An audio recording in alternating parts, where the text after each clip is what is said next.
Good morning. Barry Bryson here. Thank you for joining me for another 5 good minutes with the Word. We're going to begin a new study today, and I want us to spend some time in the book of Titus.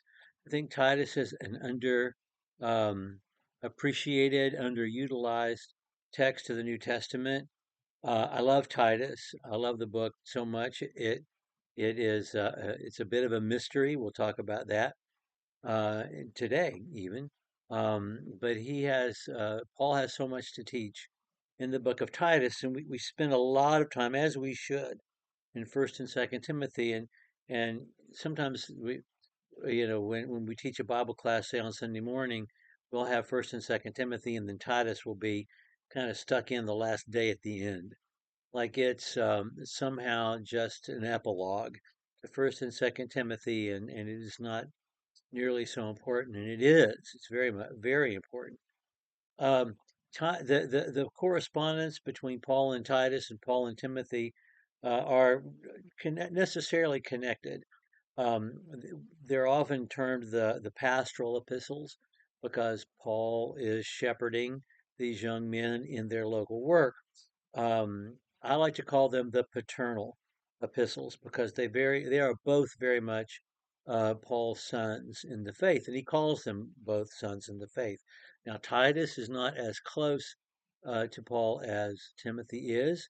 He's never called the beloved son, but their stories are quite similar, and we'll talk more about that next time because today what we want to do is introduce the book of Titus. Tomorrow we'll talk about Titus as a man we meet in the New Testament, and then we'll get into the text of the book of Titus.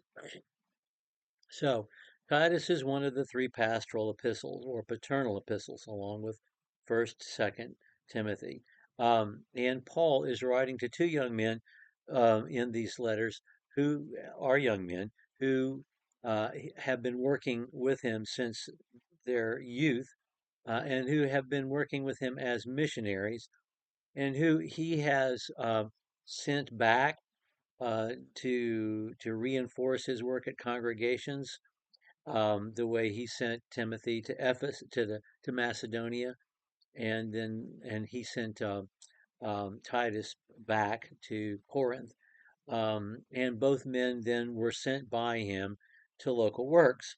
Timothy was sent to a particular town, Ephesus, but Titus was sent to Crete, the entire island of Crete, which had multiple congregations on it.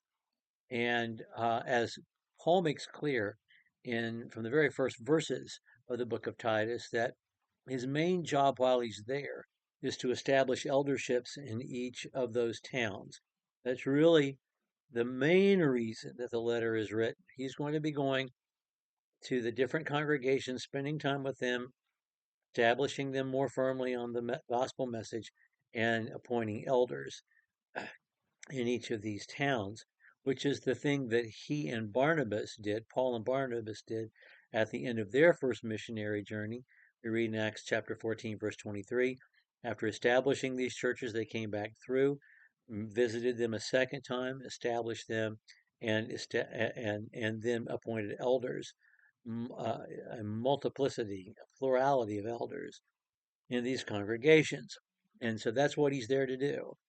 Congregations should not go long without elders. Congregations need elders. We'll talk more about that in just a few sessions when we get into the text and we get down to verse 4 of chapter 1 and we start talking about elders. This is a unique book in some ways. Unlike Timothy, Paul is not in jail when he writes the letter. He's on his way to Nicopolis, which he mentions at the end of the third chapter, which is a city in Macedonia. So he's traveling to a city in Macedonia, and he's still in the middle of his missionary journeys, which makes it an earlier letter than First and Second Timothy would have been, clearly than Second Timothy would have been. I don't think much earlier, but earlier. Um, he's being sent to a hard work. Paul says, or quotes, I should say, unkind things that were written about the Cretans, and then says that they are true. And of course, even in our own language today, in English, Cretan, like Philistine, can describe somebody who is uncultured, uncouth, um, and in its own day, in Latin and in Greek, the word Cretan as an adjective or to Cretanize um, something or someone meant to be a swindler, someone who was on the make all the time, someone who was after a fast buck, and who would mislead you and give you a wooden nickel or something. I mean, that's what it meant back then. Um, there's very little personal information. We get more personal information about Titus and Timothy's relationship from Galatians than we get here. It's not like Timothy, First Timothy or Second Timothy. There's not a lot of emotional content. This letter is Paul just telling him what the job is and trusting that he'll do it. In a way, he doesn't trust Timothy. Because in Timothy, First, Second Timothy, clearly Paul is cajoling him at times. He's warning him at times. He feels like Timothy needs more raising than Titus does. Titus is maybe the overachieving oldest kid that he can say this is the task and trust that the task will be done. Whereas Timothy is the more emotionally um, um, at risk, and needs more fathering up. So it's a different tone. Um, to me, the big puzzle about the book is that the word agape doesn't appear in it at all. Not in any of its cognates, not in any of its forms. Agape is not there. Agape love, the word as a noun, the word as a verb, the word beloved, or any other word that contains the word agape in it is absent, completely absent from the book. And as we'll see when we get to the introduction, that's kind of a glaring omission. And as we'll talk about tomorrow when we mention this again, just the circumstances of this letter being written to Titus and yet not containing the word agape anywhere is is significant, seemingly so. How is it significant? I don't know.